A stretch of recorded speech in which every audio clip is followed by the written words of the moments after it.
Thinking about visiting New York and want to know what it's like for a first experience? Then come along with me on day 4 of the second part of our trip. For the duration of our stay, we were in New Jersey and took the train in order to get to New York.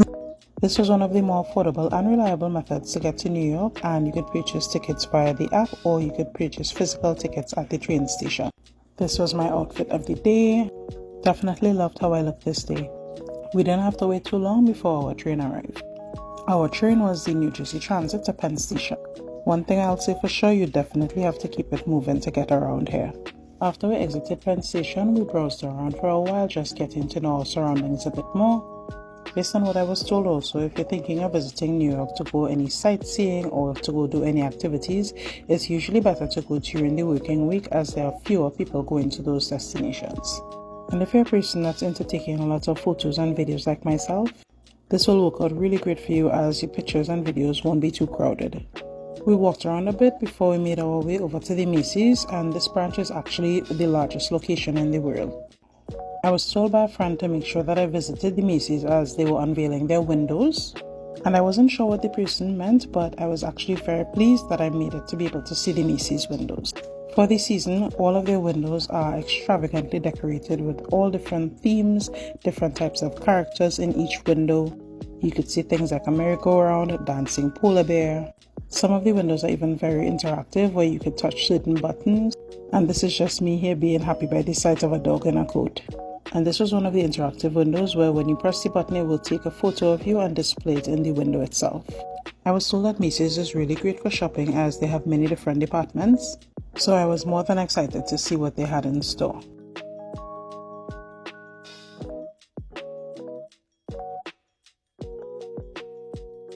I really loved their over-the-top attention to detail when it came to the decor. Like there were these really cute animated squirrels in the trees that they had decorated in the store. We started making our way through the busy department stores, and I really love that you could find a wide variety of everything from discounts and deals to luxury items as well. This Macy's location actually has 9 floors, and we entered from the ground level. There was also a floor below, so we made our way down the escalator to browse and see what there was available. In terms of getting around, you have access to escalators as well as elevators. I checked out some of the bags that they had with the designer brands because I love a good bag. And one thing to note, if you're ever in Macy's, look for the section that says Last Act, as this is where it has some of the best deals in store. And I couldn't help but take a selfie by every mirror I saw because I definitely felt like that girl. We made our way up and down a few floors.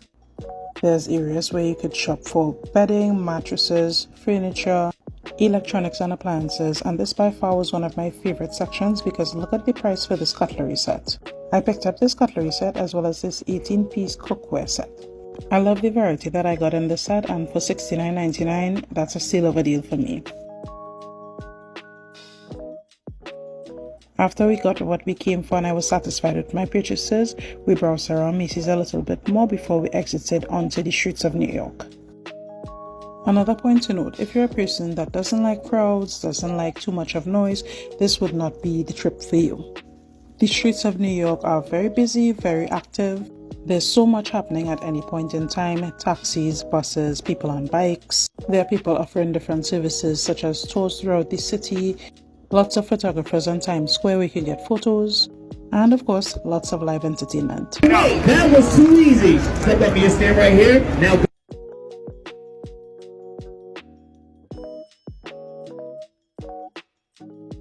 There was just so much to do and see everywhere that you could just make a trip to Times Square alone and you'd have enough to do.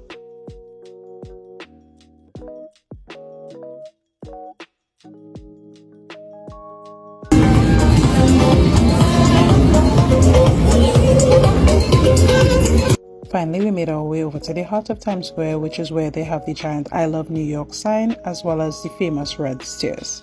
Again, if you really want to get a nice photo with no one in it, it's best to go during the week. After we browsed around a bit more, got all the pics and videos that we wanted, we made our way back to Penn Station to get the train to New Jersey. And this is a shot of the Empire State Building at night. I got myself a hot coffee from Dunkin' on the way out because it was really cold that night and we called it a night.